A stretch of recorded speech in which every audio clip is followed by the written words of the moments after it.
नरेंद्र मोदी की सरकार अल्पमत में है और ये बात उसके सहयोगी अच्छी तरह से जानते हैं। और सहयोगी कौन? खासतौर पर आंध्र प्रदेश के सीएम चंद्रबाबू नायडू और बिहार के सीएम नीतीश कुमार। अब नीतीश ने तो अपना सीएम पद ही पक्का नहीं किया, बल्कि बीजेपी नेताओं से ये ऐलान भी करवा दिया कि जब भी बिहार में चुनाव होंगे तो एनडीए का नेतृत्व कोई और नहीं बल्कि नीतीश कुमार ही करेंगे। जेडीयू बड़े भाई की भूमिका में ही होगी, मतलब बीजेपी अब बड़े भाई की भूमिका में नहीं रहने वाली है। इस तरह का ऐलान नीतीश कुमार ने अपने दबाव में लेकर बीजेपी नेताओं से करवा दिया है और बीजेपी के पास नीतीश की मांग स्वीकार करने के अलावा दूसरा कोई चारा नहीं है, दूसरा कोई विकल्प नहीं है। इसकी वजह आप सभी जानते ही हैं। खैर, आगे बढ़ते हैं। तो नीतीश कुमार एक के बाद एक केंद्र सरकार से मांग करते जा रहे हैं, अपने समर्थन की कीमत वसूलते जा रहे हैं, तो दूसरी तरफ मोदी सरकार नीतीश की मांग पूरी करने को विवश मजबूर दिखाई दे रही है। विशेष राज्य का दर्जा छोड़ दिया जाए तो नीतीश की हर मांग अब पूरी हो रही है और इस बीच अब नीतीश कुमार ने पीएम मोदी को एक चिट्ठी लिख डाली है और इस चिट्ठी में भी एक बड़ी मांग कर दी है। तो अब नीतीश ने क्या मांगा है प्रधानमंत्री से, इसी पर आज हम अपने स्पेशल रिपोर्ट में करेंगे बात। नमस्कार, मैं हूं अंशिता। नीतीश कुमार कीमत मांग रहे हैं, अपने समर्थन की कीमत। केंद्र की मोदी सरकार अल्पमत में है, ये नीतीश और नायडू के समर्थन पर टिकी हुई है। नीतीश नायडू को बैसाखी कहकर बुलाता है विपक्ष, बार बार विपक्ष कहता है कि बैसाखियों पर टिकी हुई सरकार है। यानी विपक्ष तो बार बार बीजेपी की टेंशन बढ़ाता ही है, ये बात याद दिला दिलाकर। वहीं नीतीश और चंद्रबाबू नायडू भी ये बात बीजेपी को भूलने नहीं देते और अपनी और इस समर्थन की कीमत नीतीश को वसूल करना अच्छी तरह आता है। वो बिहार के लिए बड़ा आर्थिक पैकेज लेने में कामयाब होते जा रहे हैं। वैसे ये पैकेज टुकड़ों में मिल रहा है, जिससे नीतीश कुमार खुश नहीं दिखाई दे रहे हैं और अब उन्होंने सीधे नरेंद्र मोदी को पत्र लिख दिया है। नीतीश कुमार ने पीएम मोदी को लिखे पत्र में बिहार के विकास पर ध्यान देने की अपील की है। उन्होंने पत्र में कहा कि बिहार के सीतामढ़ी में पुनौरा धाम माता सीता की जन्मस्थली के रूप में विख्यात है। भगवान राम की जन्मस्थली अयोध्या की तरह ही माता सीता की जन्मस्थली पुनौरा धाम का भी धार्मिक महत्व है। बिहार सरकार की तरफ से यहां पर 50 एकड़ भूमि को अधिग्रहित कर पुनौरा धाम में मां सीता के मंदिर परिसर के विस्तार और सौंदर्यीकरण का निर्णय लिया गया है। भारत सरकार ने अयोध्या से सीतामढ़ी जिले तक राम जानकी मार्ग का निर्माण कराया जा रहा है, जिससे श्रद्धालुओं को अयोध्या के साथ ही मां सीता की जन्मस्थली पुनौरा धाम आने में भी सुविधा होगी। इस मार्ग को जल्दी पूरा कराएं, इस बात की अपील जो है नीतीश कुमार ने पीएम मोदी से कर डाली है। अयोध्या की तरह ही सीतामढ़ी का भी विकास हो। नीतीश कुमार चाहते हैं कि जिस तरह से अयोध्या का विकास हुआ, वाराणसी का विकास हुआ, ठीक उसी तरह से सीतामढ़ी का भी विकास होना चाहिए। सीतामढ़ी के विकास से बिहार में पर्यटन का एक दरवाजा भी खुल जाएगा, ऐसा नीतीश मानकर चल रहे हैं और इसीलिए वो अब जो है उन्होंने सीधे सीधे पीएम मोदी को चिट्ठी लिखकर इस तरफ ध्यान केंद्रित करने की अपील की है।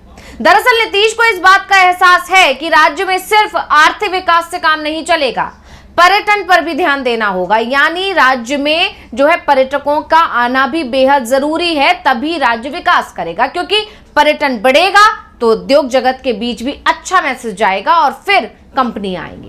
और सबसे बड़ी बात तो ये कि नीतीश कुमार को इस बात का एहसास है कि इस समय वो जो भी कुछ मांगेंगे वो दिल्ली सरकार उन्हें जरूर दे देगी। तो नीतीश कुमार के पत्र से बीजेपी अब बुरी तरह से फंसती हुई दिखाई दे रही है। आरजेडी ने तो नीतीश कुमार की डिमांड का 1 मिनट में समर्थन कर दिया और वहीं अगर बिहार बीजेपी की बात की जाए तो उनकी तो मजबूरी है कि उसे नीतीश की हाँ में हाँ मिलानी ही है। और अब मोदी सरकार पर अलग से दबाव दिखाई देने लगा है। पहले से ही मोदी सरकार ने बिहार को सबसे ज्यादा बजट दिया। उस वक्त भी चर्चा हुई थी कि कहीं ना कहीं उन्हें तोहफा मिला है बीजेपी को और एनडीए को समर्थन देने का। लेकिन नीतीश कुमार अपनी डिमांड बढ़ाते जा रहे हैं। उनका कहना है कि बिहार देश के दूसरे राज्यों से पिछड़ा हुआ राज्य है और सबसे बड़ी बात तो यह है कि बिहार समुद्र के किनारे नहीं बसा है, जिस कारण से उसे ज्यादा मदद की जरूरत पड़ती है। और जब केंद्र की सरकार उसके समर्थन पर ही टिकी हुई है तो मदद मांगने में हर्जी क्या है। थोड़ा बहुत कीमत अगर वसूल ली जाए अपने समर्थन की तो इसमें बुराई क्या है, ऐसा नीतीश कुमार मानकर चल रहे हैं और उन्हें बहुत अच्छे से पता है कि वसूलना कैसे है। और वैसे भी विशेष राज्य के दर्जे को लेकर इंडिया गठबंधन नीतीश कुमार को घेरने में पहले ही जुटा हुआ है। तेजस्वी यादव ने कई बार कह दिया है कि अगर नीतीश कुमार चाहते हैं कि बिहार को विशेष राज्य का दर्जा दिया जाए तो उन्हें इसके लिए केंद्र सरकार पर दबाव बनाना चाहिए और इस बार उनके पास मौका भी है केंद्र सरकार पर दबाव बनाने का। ये बात बार बार तेजस्वी यादव उठा रहे हैं। मोदी सरकार इस बार जेडीयू के समर्थन पर ही तो टिकी हुई है। ऐसे में नीतीश कुमार को सख्त कदम उठाना चाहिए। इंडिया गठबंधन की तरफ से तो नीतीश से यहां तक कह दिया गया है कि अगर मोदी सरकार बिहार को विशेष राज्य का दर्जा नहीं देती है तो इंडिया गठबंधन की सरकार ये काम जरूर करेगी। यानी नीतीश के लिए इंडिया गठबंधन के दरवाजे भी खुले हुए हैं, बस फैसला नीतीश को लेना है। लेकिन नीतीश इस बार कुछ और ही चाह रहे हैं। नीतीश एक अलग रणनीति के साथ काम कर रहे हैं। वो चाहते हैं कि अगर वो इस बार एनडीए छोड़े तो उन पर पलटी मारने का आरोप ना लगे। इस बार उनकी छवि जो पलटी मार की बनी हुई है उससे वो अपनी छवि थोड़ी सी बदलना चाह रहे हैं, इसलिए वो मौके की तलाश में जुटे हैं और इस बहाने बीजेपी पर दबाव बनाए हुए हैं। तो नीतीश ने जिस तरह से मोदी को पत्र लिखा है उससे बीजेपी हाईकमान जरूर परेशान दिखाई दे रहा है, क्योंकि पहले तो नीतीश ने मंदिर के विकास के नाम पर मदद मांगी और दूसरी कई चीजें मांग ली। अगर बीजेपी मदद करती है तो उसे हिंदू विरोधी ठहराया जा सकता है और अगर नीतीश की मांगों को पूरा करती है तो जल्दी ही नीतीश का दूसरा पत्र भी आ जाएगा कोई और नई मांग के साथ। और जिस तरह से नीतीश एक के बाद एक नई मांग करते जा रहे हैं इसका असर कहीं ना कहीं आंध्र प्रदेश के सीएम चंद्रबाबू नायडू पर भी पड़ेगा। और खबर तो ये भी आ रही है कि आंध्र प्रदेश के सीएम चंद्रबाबू नायडू भी दिल्ली आने का कार्यक्रम बना रहे हैं। तो नीतीश की मदद करने का मतलब है कि नायडू के लिए भी सरकारी खजाना खोलना।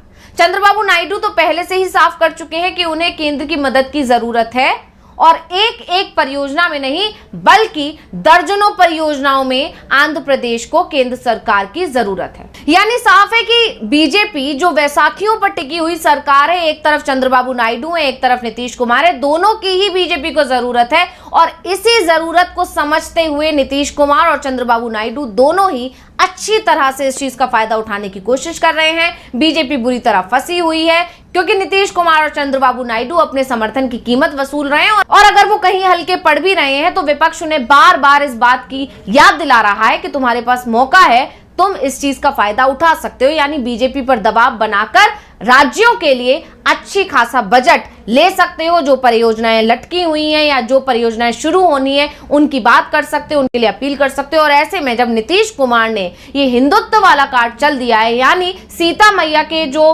मंदिर का पुनर्निर्माण की जो बात कह डाली है, इससे बीजेपी बुरी तरह फंस गई। क्योंकि अगर बीजेपी ये मंदिर का निर्माण नहीं करवाती है तो इससे दो चीजें होंगी। एक तो उस पर जो सबसे बड़े हिंदुत्व का जो दावा करती फिरती है, एक तो वो धूमिल हो जाएगा और इसके अलावा दूसरा क्योंकि वो माता सीता का मंदिर है, ऐसे में ये भी बीजेपी पर आरोप लग सकते हैं क्योंकि देवी मां का मंदिर था, इसलिए उस पर ध्यान देने की जरूरत बीजेपी ने नहीं समझी। क्योंकि बीजेपी पर पहले से विपक्ष की तरफ से पुरुष प्रधान मानसिकता के आरोप लगते आए हैं।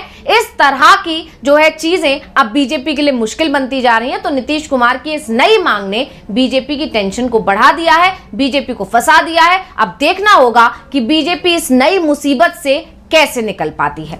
तो इस रिपोर्ट को लेकर आपका क्या कहना है, मुझे कमेंट करके अपनी राय जरूर दीजिएगा। इसी के साथ मुझे दीजिए इजाजत।